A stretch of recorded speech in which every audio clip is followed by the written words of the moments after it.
Welcome to the Oakland Center for Spiritual Living, our Wednesday night Oasis service. We are meeting tonight in a sort of a satsang style. We meet on Wednesday nights as a community to be spiritually refreshed midweek. I'm Reverend Allie Hutchinson. I am a staff minister at OCSL, and my pronouns are she and they. I'll be your host tonight for that Wednesday night service.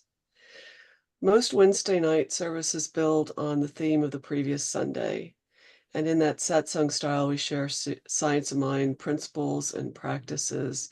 We hope that these gatherings will be informal and intimate and interactive. Our annual theme for 2024 is a grand rising, and our monthly theme for September is Pieces into Peace. Last Sunday, Dr. Joel Herrera introduced ideas inspired by the weekly theme, which was Om Shanti Om. And tonight, our speaker will continue the discussion on that same topic. So for all newcomers, if you're new to our community or watching a recording for the first time, please visit our website at oaklandcsl.org. Click on the I'm New icon and look at the lower left-hand corner of that page. There you can submit your email and you'll start receiving our weekly newsletter, The Village News. It has all the information about what's happening at our center in the coming weeks. And before we get started with the talk for tonight, please mute your microphone if it's not already muted. That will help us improve the quality of our recording and tonight's transmission. And then you can leave your camera on if you like. And finally, please stay tuned through the end of the service to hear several important announcements. Our speaker tonight is Alice Knutson, religious science practitioner. Alice has been a practicing psychotherapist for 29 years and is now a licensed religious science practitioner. She is an admirer of cats, a lover of the truth, and she is one who loves sitting in the silence. So Alice, thank you in advance for being our speaker tonight. As we always do at the center, we'll open with prayer. And Alice, are you doing the honors this evening? No, tonight Peggy Cotton is going to pray us in. All right. So Peggy Cotton is also a religious science practitioner, and I will turn this over to Peggy for the opening prayer. Great, thank you. I'm honored to pray for this wonderful evening. So let's come with me now and let's breathe in deeply and with a collective sigh. Let's breathe out. Let's do that one more time. Breathe in and breathe out. And as you feel that delicious breath going in through your body and out, relax right into the quiet within, knowing beyond a shadow of a doubt that the interconnectedness of each and every one of us is evident in those vibrations that we feel. The vibrations of that breath. That breath is the only one, the one we call God. Some call it Yahweh. That is the light of all living things, the one sublime expression of love and peace. Peace in your body, mind, and spirit. And as I am one with that peace and love, so are you. So is everyone here. So is Alice and Dorothy and Maureen and Peter and Sabrina and Andrea. For this peace and love is in and of who and whose we each are. And there is nothing more powerful, nothing more real. And it is the everlasting oneness of spirit that is with us, guiding, guarding, directing. And it is that weightless blanket of blessings upon blessings upon blessings that each of you are feeling ensuring and confirming and affirming that what Alice has to share tonight is absorbed within. It is one within, and it is gifted back. It is gifted back. And that is the highest blessing of all. And so I'm grateful for this rich and deep moment, for there's only now. That gratitude is palpable and embodied, and is so much, much more. And with that, I say, and so it is. So it is. That was beautiful, Peggy. Thank you. And now I will turn this over to Alice for our talk tonight on Om Shanti Om. Alice? Well, hello, everybody. My name is Alice, and my pronouns are she and her. And how's everybody doing this evening? I'm so glad that all of you are here with me tonight. It's always so good to come together in spiritual community and support one another. So tonight's topic, well, the month's theme is Pieces into Peace. And tonight's topic is Om Shanti Om. So let me give you a definition. So Om is the primordial sound of the universe. The entire universe is contained in this one syllable. And Shanti means peace. So when you say Om Shanti Om, you are amplifying the meaning. So Om Shanti Om stands for eternal peace. And how timely it is to talk about peace this evening. Because as a culture, sometimes it appears as though we are in need of peace even more than ever before. And here at OCSL, one of our goals is to make the world a place that works for everyone. And well, I don't know about you, but it seems that peace needs to be at the center in order to demonstrate this lofty and necessary goal. So let me begin by defining what is meant by the word peace. So take a moment and just breathe in and breathe out.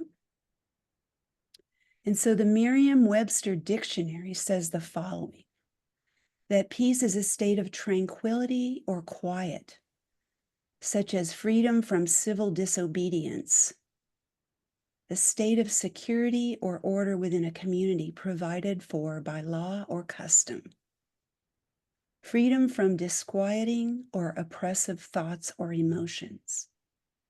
This is the one I like. Harmony in personal relations. A state or period of mutual concord between governments. A pact or agreement to end hostilities between those who have been at war or in a state of enmity. Used interjectionally to ask for silence or calm, or as a greeting or farewell, like peace. And then the antonyms are bustle, commotion, hubbub, hurly-burly. I'm not sure what that means. I've never heard that one before. Pandemonium, tumult, turmoil, unquietness, unrest, and uproar. So let's take another breath.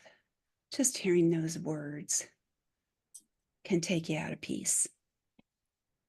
So now let's talk about what Ernest Holmes has to say. And this is my favorite one. Ernest Holmes defines peace from the Science of Mind textbook glossary as a state of calm, an inner calm so complete that nothing can disturb it. The peace which comes only from the knowledge that it, and it with a capital I, is all, and all with a capital A. Fathomless peace is meant by the peace of the spirit, This is the peace to which Jesus referred when he said, "Peace I leave with you, my peace I give unto you." So the infinite is always at peace because there is nothing to disturb it. A realization of our oneness with omnipresence brings peace, and the peace which is accompanied by a consciousness of power. So in the paper written by Ernest Holmes entitled "World Peace is Not an Illusion," he says, "You and I know that no matter how confused we are, if we will get by ourselves long enough and think peace, we will become peaceful. Peace is the divine reality at the heart of God." He also goes on to say that we must practice the presence of peace consciously, definitely, and deliberately.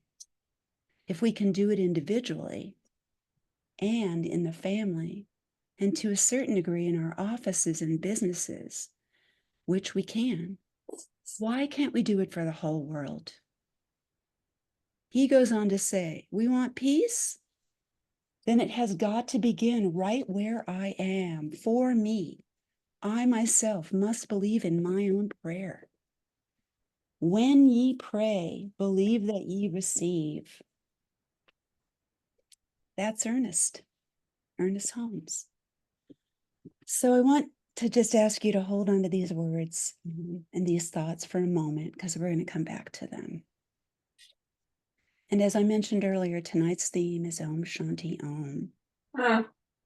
And so to remind you, this is what does it mean? Om Shanti Om, this is a Sanskrit mantra. And a mantra is a Sanskrit word or phrase that is used as a centering device to aid in meditation. Om is the primordial sound. Om contains the entire universe within this sacred syllable. It is not just a sound. It is infused with aliveness. It is infused with Shanti, which means peace. So living in the Bay Area, a lot of us have been exposed to Eastern thought, but I'd like to talk a little bit about the Sanskrit language because it's a very powerful language. Did you know that it's been scientifically proven that Gregorian chanting and Sanskrit chanting can actually change your DNA? The Sanskrit language is a very sacred language, the language from which other languages originate. It is a sung language.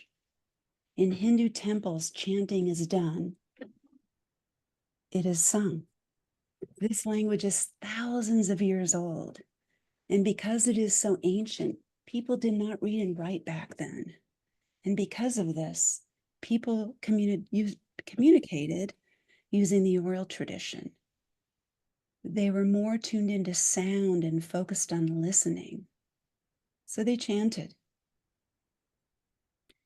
And just an interesting aside, in the book called The Third Ear by Ernst Berendt, he writes, many spiritual traditions, Judaism, Islam, Zen, and many shamans expressly forbid the making of an image of God and the divine, since images and the eye excessively direct the attention outwards. Instead, they say, listen to the divine voice. You can hear what is within. Listen to the inner voice. People are not told look outwards, but possibly close the eyes and look inwards. In the Hindu tradition, there is an acknowledgement that every word is filled with a vibration, sound vibration. This vibration is alive within everyone and everything. The Sanskrit word for this is Shakti, which means spiritual energy, which inhabits everything animate and inanimate. And when you chant in Sanskrit, You are purifying the environment, both within and without. Chant long enough, and it can definitely take you to a place of unity consciousness. Chant together as a community, and as a community, you can create such a vibration of peace and love and unity that can move mountains. Same with prayer. It is the power of the word. And we know as a community that decades and decades of praying in our sanctuary has built up a sacred vibration in our sacred center. We can feel it. One of the Hindu sacred texts is the Upanishads. The Upanishads say that all fear is born of duality. So what may be implied here is that when we are in unity consciousness, there is no fear, and thus we are in a state of peace. Chanting is a most powerful use of the power of the word. And coming back to science of mind, in our philosophy, we have an awareness of this as well. For example, when we say every word is a prayer, we are acknowledging the power of the word. We're acknowledging the powerful healing vibration of spirit within each spoken syllable. And the law always says yes. So choose your words carefully. The ears of the one are always listening. Sound vibration and the power of the word. Every thought is a prayer. In a few Eastern spiritual traditions that I am aware of, chanting comes first, followed by meditation, because it naturally prepares the body for meditation. And each Eastern spiritual traditions are ancient. Jesus was crucified 2,024 years ago. Some of these traditions are at least 4,000 years old. That's a long time. Traditions that are that ancient have had a lot more time to gather the wisdom of the ages. In Hinduism, it is believed that meditation disciplines the mind and neutralizes the ego. In each one of us, there is a place of perfect silence.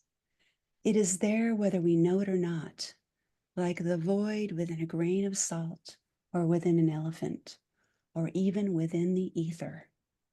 Supreme silence resides at our core in the same way. This silence is not dead. It vibrates. You can find it on the stony peaks of high mountains where the stillness echoes, or at the bottom of deep, empty wells in the deafening quiet. In the same way, within every one of us, there is a deep silence, and it has a pulse. It is the force of this silence that drives a seeker to go within so that she can become established in her true nature, so that she can have the constant experience of I am. Perhaps we can remember the truth of who we really are. We may use our sounds and our syllables to create our lives consciously, or we may choose to do it less consciously. But which creates more serenity and peacefulness in our lives? Meditation and peace go hand in hand.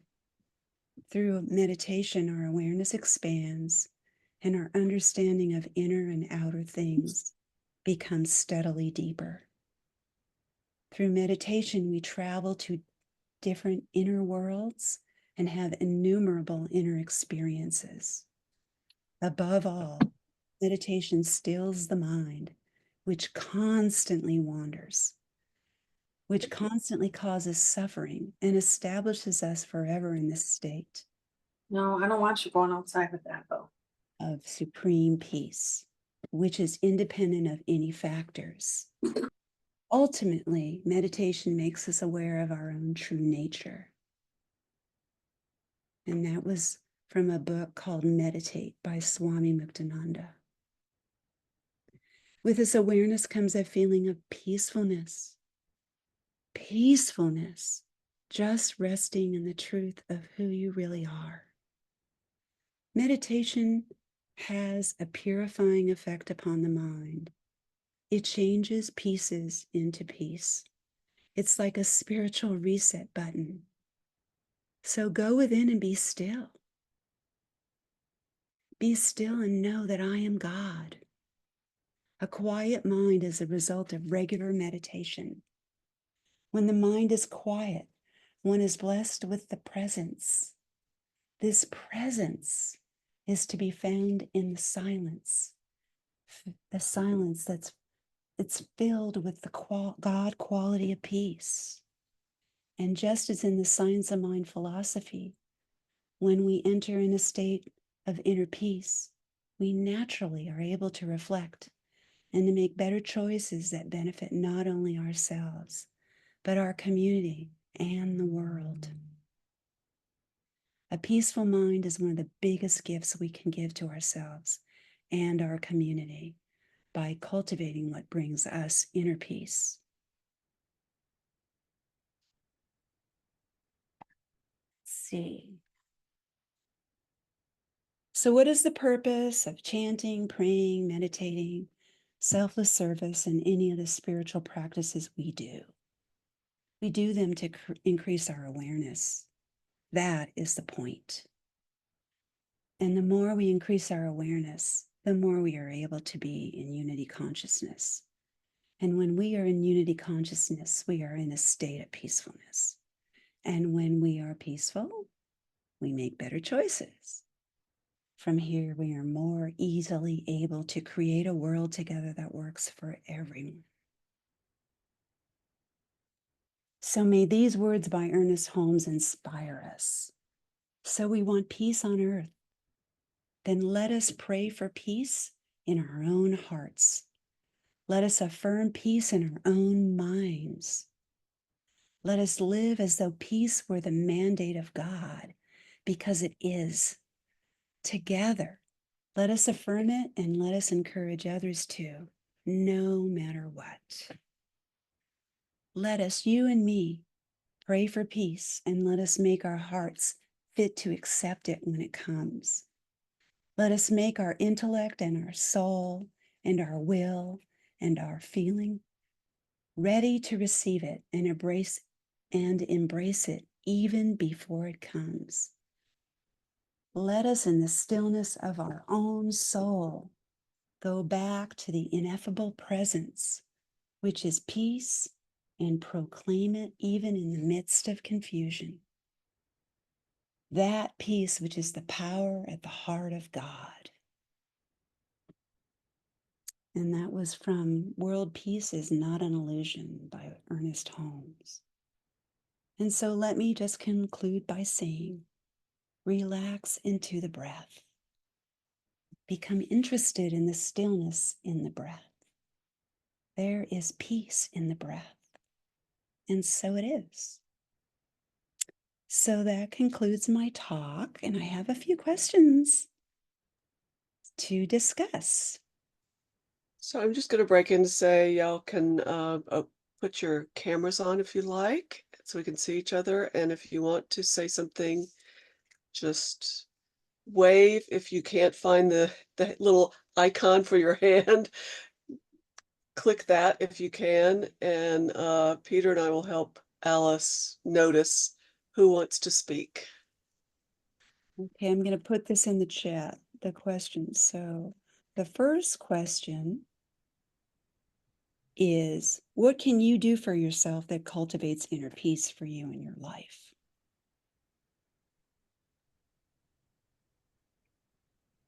What can you do for yourself that cultivates inner peace for you in your life? And Peggy, you wanna go first? Yeah, let me break the ice and get started because I have a feeling other people want to say a few things, and I want to start by saying thank you. That was lovely. It was very informative. I couldn't write down enough notes. Oh. But one of the things that struck me that I really liked is such a reminder that to chant. We can chant by ourselves. It's wonderful. And yes, to chant together as a community, that is very powerful. And I had forgotten about chanting. So I'm glad you brought that back to my awareness. And there was one other thing that before I'm complete, which is we make better choices when we're at peace. Mm. That I want to, that's just, that's a t-shirt right there. So, but thank you, Alice. I'm complete. Oh, you're so welcome. I love chanting, so I love talking about it too. Thank you so much, Peggy. Who else wants to say something? Alice, this is Dorothy. And it's just so interesting that this subject came up. I had acupuncture, ear acupuncture today. And one of the things the person who was doing it said, take some time and just be still and just chant some things that will keep you in great circulation with your body. So I thank you for enforcing what my therapist said to me today. It was right on. Thank you, sweetheart. It was fabulous. Thank you, Dorothy. You're so welcome. Who else?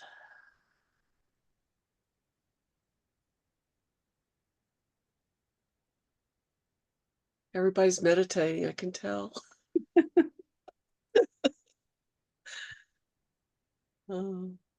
We're all in that state of right.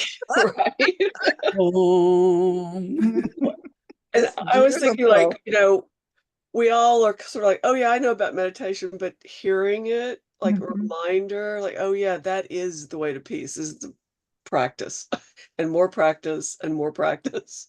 Right. Yeah. just beautiful. Yeah.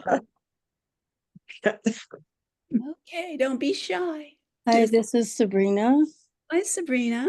Hi. Thank you so much for giving me the purpose of meditation, because just listening and hearing it increases awareness was something that I needed to hear, because I meditate in the mornings a lot, and I understand the peace, and I love what you wrote about it, maybe it was Ernest Holmes, how it changes pieces into peace. And that, taking that into awareness, I think it's going to make my practice stronger. So thank you for that. You're welcome. And that sounds like a very good thing, Sabrina. Yeah. Thank you. Yeah. This is TC. Hi, TC. Hello. Nice to hear your voice. Thank you. I, as a poet, words are extremely important. And I kind of wanted to offer, if, you haven't done chanting before, like maybe grab some poems and read them out loud and just sit with them. And Rumi is really good for that. Kabir, if you can find his work. And I forget the other one, but anyway, any of Rumi's poems. But you need to speak them out loud. This is something that I say as a poet all the time, is poetry is meant to be spoken. It's not meant to be read on the page, because it creates vibration within you. And that's the whole point of, the chanting also, is it creates a vibration. And there's a lot of talk in new age movements about raising your vibration, and it's like, this is one way to do it. Also, I'm not sure that everybody here knows that you spent some time in an ashram in India, and I was kind of wondering if you could talk about a little bit about that experience in terms of like chanting. Sure. I actually didn't. I've spent a lot of time in an ashram, but not in India, in America. Oh, okay. However, we did those practices, and it was very disciplined. And the more disciplined that you got with the practices, the more powerful it became. Yeah. It's so powerful. And Sanskrit chanting is very intentional. And so I wanted to just say, there are a couple of words that people mispronounce all the time, it's no big deal. However, if you want to raise the vibration, you're kind of throwing the word away if you don't pronounce it properly. So one of the things people say is satsang or satsang. It's actually satsang. Yeah. So I'm only saying that if you want to invite you, if it works for you, to just practice saying it that way, because it does vibrationally hit you in a little different way. Say it again. Satsang. Satsang. That's all. Satsang, S-A-T, satsang. Yeah.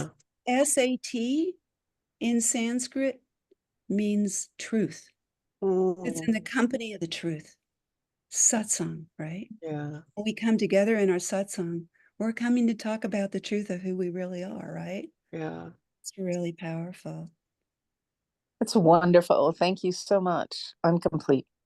Thank you, TC. Anybody else?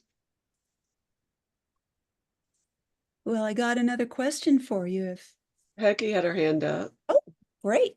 I wondered if you wouldn't mind talking a little bit more about, since you're on the Sanskrit path right now. It really intrigued me when you said that Sanskrit chanting can in fact change your DNA. Yeah. Yeah, and I don't know if you have any other that to go with that, but just that sentence alone brought about a whole different feeling in my whole body to even consider it, to think about it, to try to pull that inward and embody that thought is very powerful. So I'm glad you brought that up. Thank you. I'm You're complete. welcome. Let me just say a little bit about that. I heard that so long ago, I don't remember all the reference or any of that, but I probably heard that 20 years ago. Yeah. And I can tell you that the first time I did chanting, it was Om Mani Padme Hum. And that's what the Buddhists practice. And I think that's Sanskrit, but I don't know for sure because I'm not a Buddhist, I'm a Hindu. I'm really a science. My spiritual practices, I had to check out so many things. And I'm glad I did. And then I landed here and everything is embraced. So it's wonderful, right? That makes me very happy. But the first time I chanted, a girlfriend of mine invited me to come. She said, come chant with me. I went, okay. I went with her. And the way my body felt after about 45 minutes, I could not believe it. I just couldn't, it felt amazing.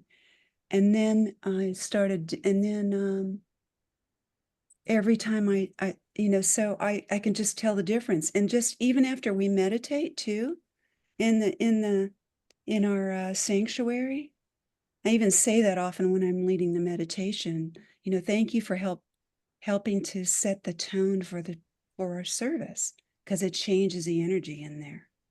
And if anybody's there before the meditation starts, it can get hustly, bustly, we're getting things together. Yeah. So yeah, we might have to have a chanting sometime. Well, it reminds me of Ernest Holmes. It's like, the superficial take on our philosophy is like it's about changing your beliefs. But even Ernest said, nothing's really changing until you embody it. And that's what you're really talking about through meditation, through chanting, through the actual practice that you do consistently, and it gets more and more and more powerful. You start really getting it in your body. And that's when, like you said, you feel it and things start changing for you. Right. Right. Freya's got her hand up. Okay. Hey, Freya. I what you've been saying reminded me of the first time that I really experienced chanting, which was in New York State, Guru Mai's ashram back over 35 years ago. And I thought, well, what is this chanting thing about? So I just sat down there, and then I just could not believe how different I felt when this whole huge room of people chanting for a long, it seemed like forever to me. And but I was just amazed at how I felt after the quiet. I don't know that I've ever experienced quiet before Mm. that, like feel quiet. It's like a loud silence. The Right, vibration is so strong. It's incredible. right. And I may add this to what I'm doing now. I've started this new practice just a couple weeks ago or so of I heard someone say something about it, of pausing between my tasks. I'll do something, and then my whole life I just rush to the next thing, and I look at my to-do list and I just do what's next. And instead, just pausing, and I found myself using the word that I had heard. I'm digesting, and and I've heard, people say, I'm feeling what's there. And but chanting might be a good way to feel that silence and move me quicker to my next task. uh, so thank you. It'll slow you down and then you'll get there quicker because you're relaxed. Thank you so much, Freya. Yeah. Oh, and TC, I wanted to read this to you because you are the poet and you love reading. Be melting snow. Wash yourself of yourself. Nice. Ooh, I like it. All right, well, let's see. Do we have time for another question or where are we at? We do. Okay. So let's see. How does presence affect practice, your practice? Or let me see. Let me try that again. Sorry about that. How does presence affect practice? And how does practice affect presence? Mm. You might have to think about that for a minute. So take Yes. your time. Mm.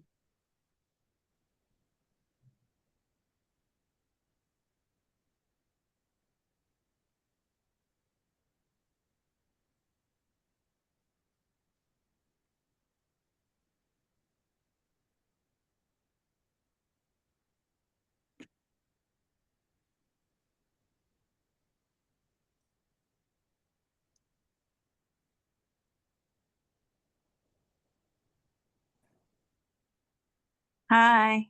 Hi, Maureen. So, um, what came to mind for me is work. I work with lawyers, Mm. and so it's very lawyery, black, black and white, law. And so every time I am going into a meeting or anything like that, I consciously practice to get into the presence. Mm. And so for me, you know, grounding in that before I go into those situations, I'm I'm using spiritual practice beforehand to get to that consciousness, but I also feel like when I'm in the presence, I am practicing. Mm. So it's a both and it really helps me to be able to tolerate the lack of emotion and like humanness. Mm. So, that's a good question though. Thank you. You're welcome. Thank you, Maureen.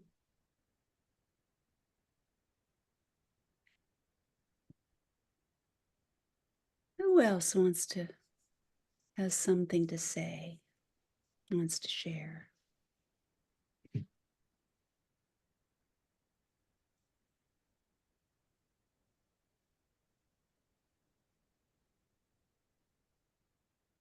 I always go to Joel Goldsmith, who said, don't ask for health or cars or houses, just ask for the presence of God, and everything else comes from that.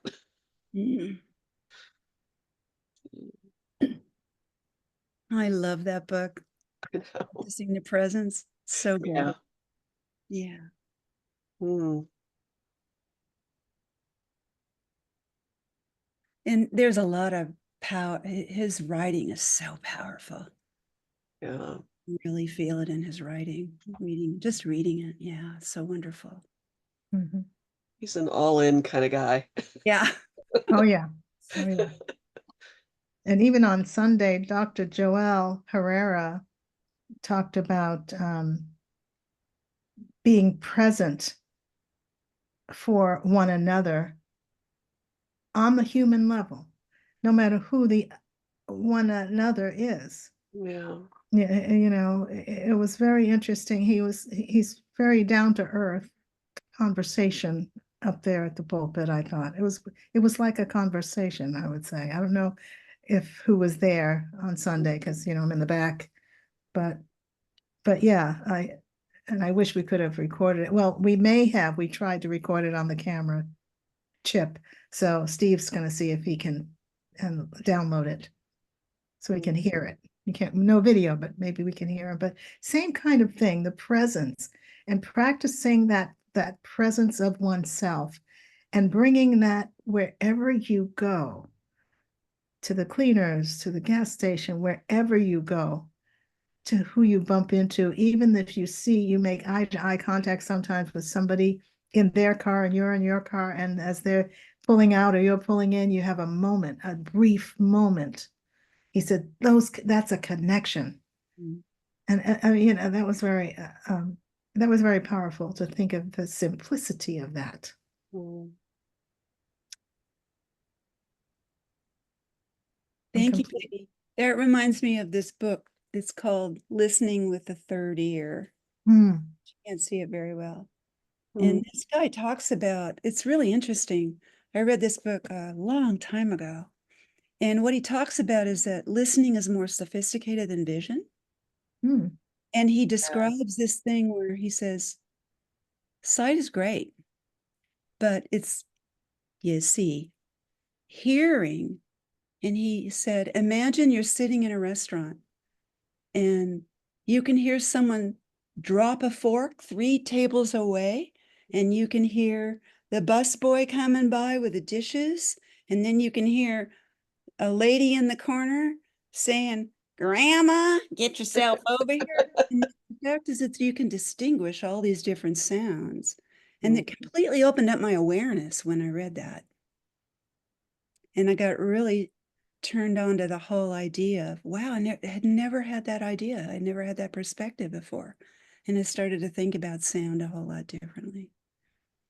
I always thought sound is a better way to be present with people, to pay attention to like the sound of their voice. And then I read somewhere they were saying like, well, yeah, people kind of know how to arrange their faces, like to hide what they're feeling, whatever, but it comes out in the sound of their voice, and you can often tell more from that. Good point. Yes, that's so true.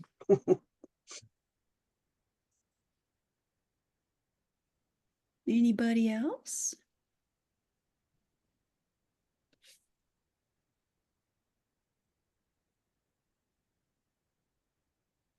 I've seen about Reverend Jeff talking about the people we interact with and almost like don't interact with at the same time. Like he used to say, like, find out the name of your barista, your waiter, like, and call them by name. And Mm. I did that actually pre-pandemic. I had started doing that and felt such a sense of connection, but it's a way to be present in this tiny little way that has a huge impact.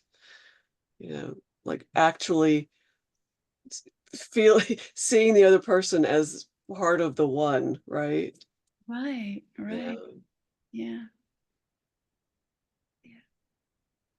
It's amazing how we can feel that oneness just through sound. Yeah.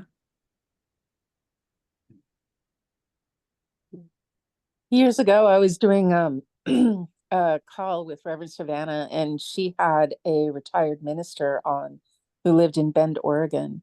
And she was attending the Trump rallies or the Republican National Convention in 2016 so that she could see the participants as part of the one.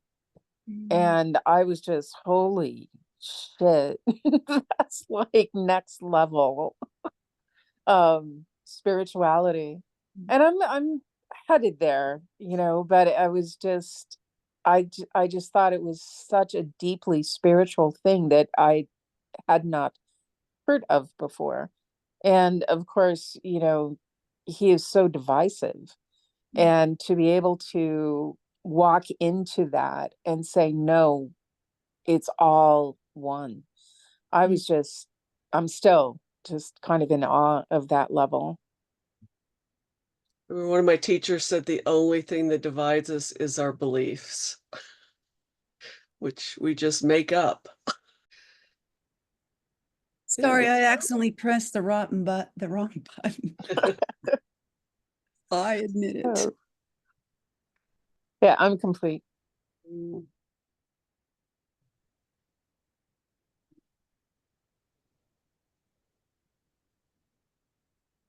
Well, I got one more question. Got about 4 minutes. Okay, we'll make it quick. So in those pieces, how do I come back to peace?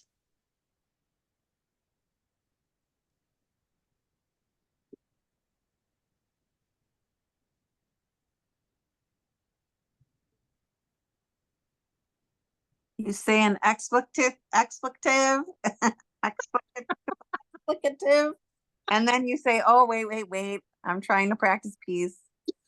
You take a deep breath. And then you get to the peace that you want to be. Yeah.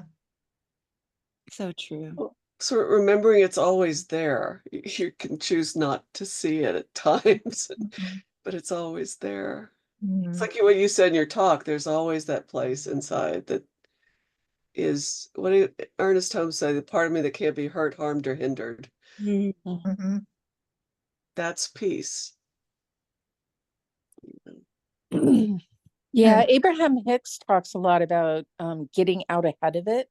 And what she means by that is having a very stable practice that you go to every day. And this is something that I have been on a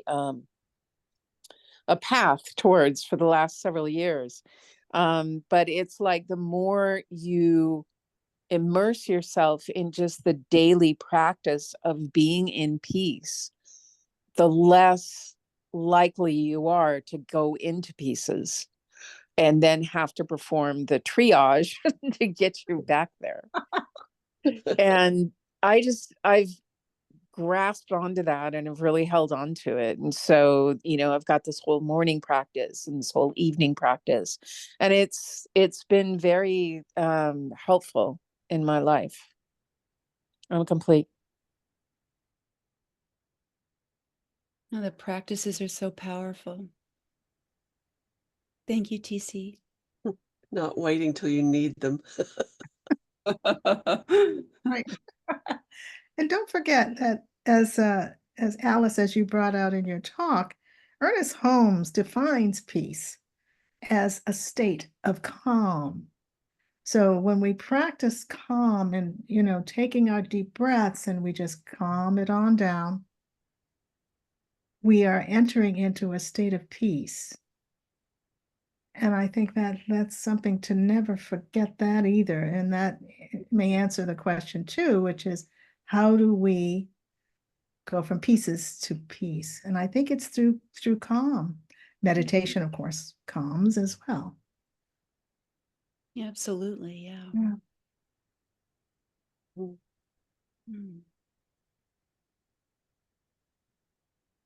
I think we're complete unless there's anything else anyone Last call. Last words. See a heart coming up, Alice. Yeah, let's give Alice a little bit of love for that. That was wonderful. Yes, let's give her some hearts. Yes, yes. Great reminders. Oof. Yes, fabulous.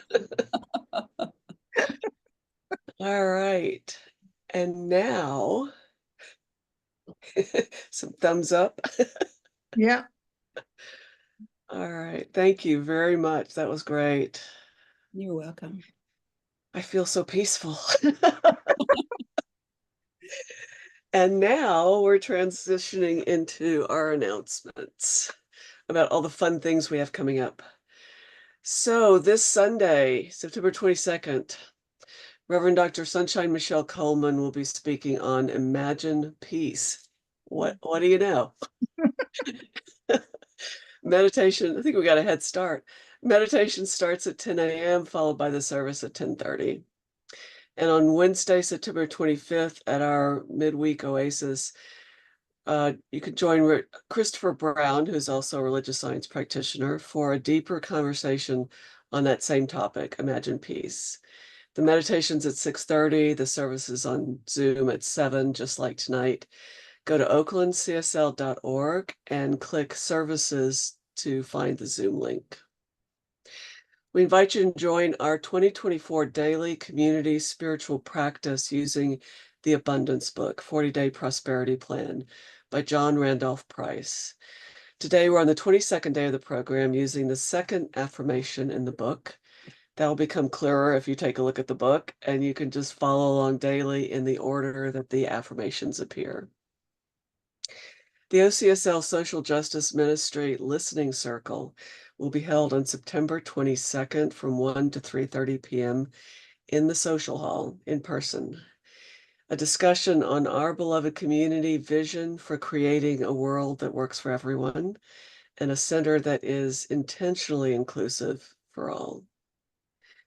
The Diversity Circle will be meeting on Friday, September 27th on Zoom, and this month's topic is Black Cowboys in America, a little known history.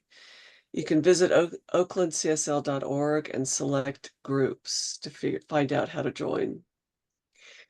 The Women's Spiritual Empowerment Group is back, and they're starting a new 4-week series, September 29th, October 6th, and 20th, and November 10th.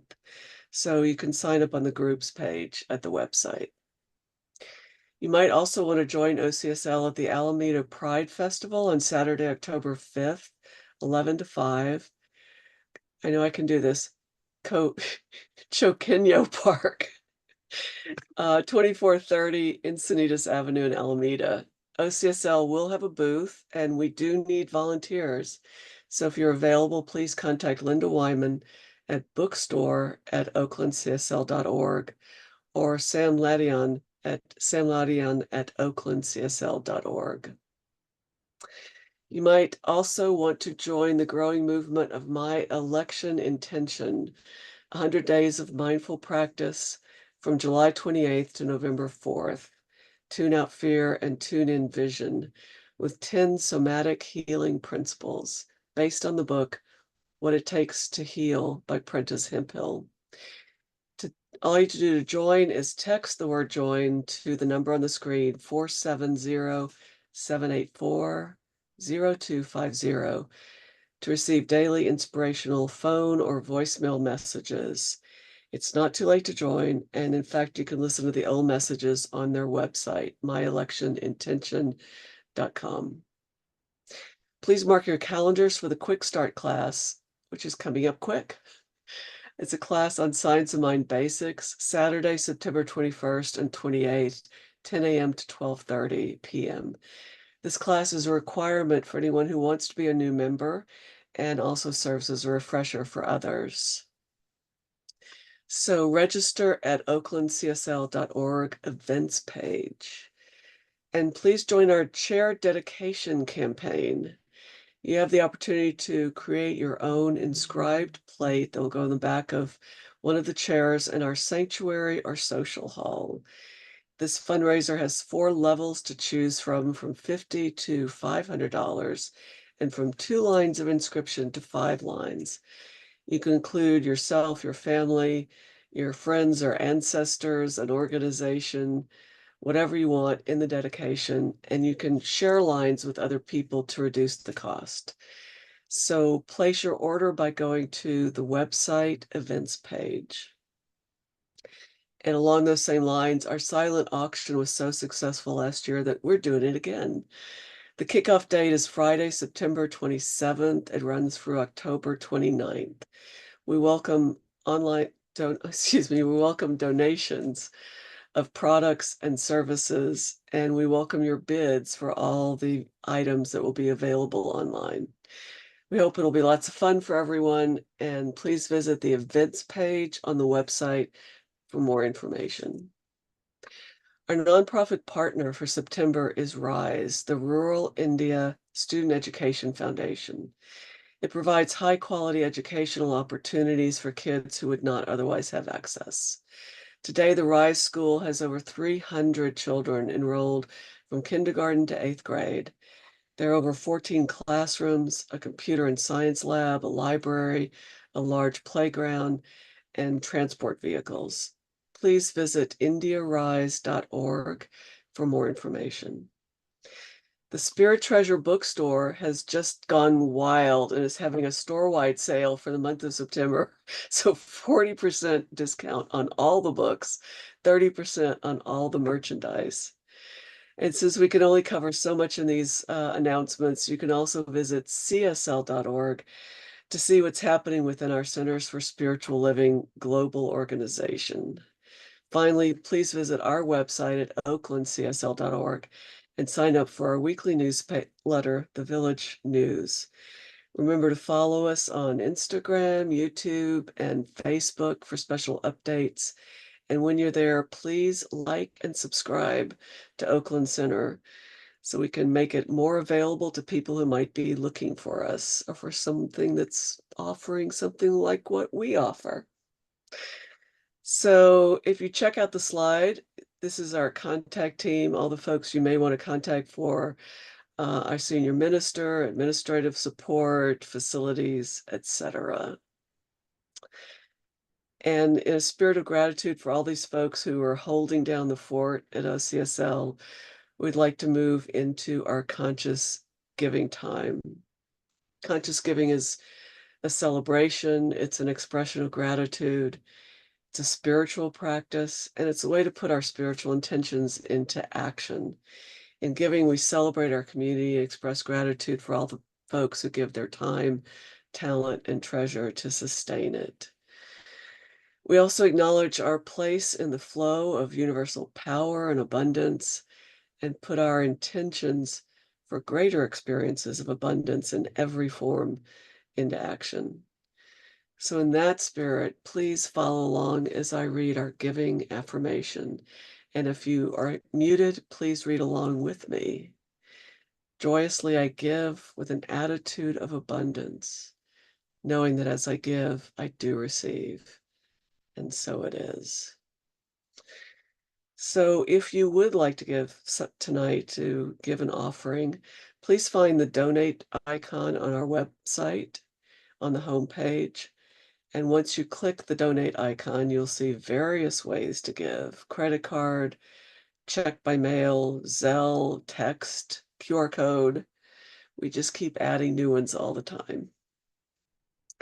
And finally, we'd like to show appreciation for those who offered their time, talent, and presence to tonight's service. So that would be our speaker, Alice Knutson, our meditator, Maureen French, our practitioner who did the invocation, Peggy Cotton, and tonight's tech team, Peter Gum and Alice Herndon. Our tech team lead is Peggy Cotton, always working in the background. Our administrative coordinator, who, among other things, prepared our announcements and slides, Steve Carter. And finally, all of you who gave your presence tonight and made this happen. So Alice, do you know who is doing our benediction, or would you like to invite someone?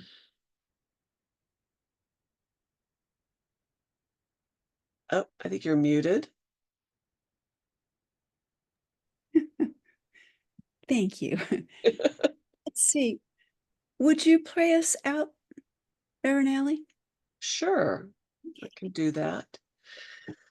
And I'm going to, as Alice did and Maureen did, ask us to take a couple of deep breaths, because we can allow the breath to lead us, draw us into that quieter place inside. Let all the other concerns and circumstances and thoughts just fall away. Finding that place of peace where we find our contact with the one, with the part of us that is actually the presence of the one. That place of peace and joy and light and gratitude.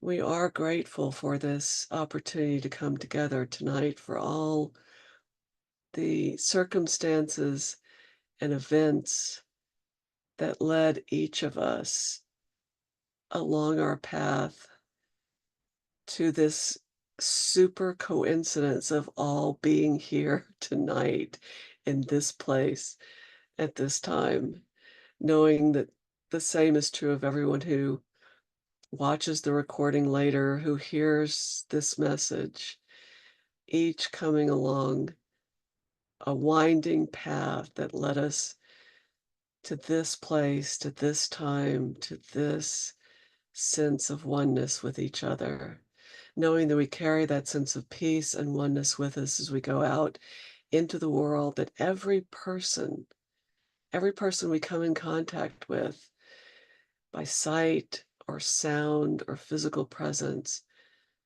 comes away with a little bit of this sense of oneness and peace. And we are so grateful for that. So I anchor this prayer, this knowingness that we are all together in that. I anchor it by saying, and so it is. All right, and invite you all to just turn on your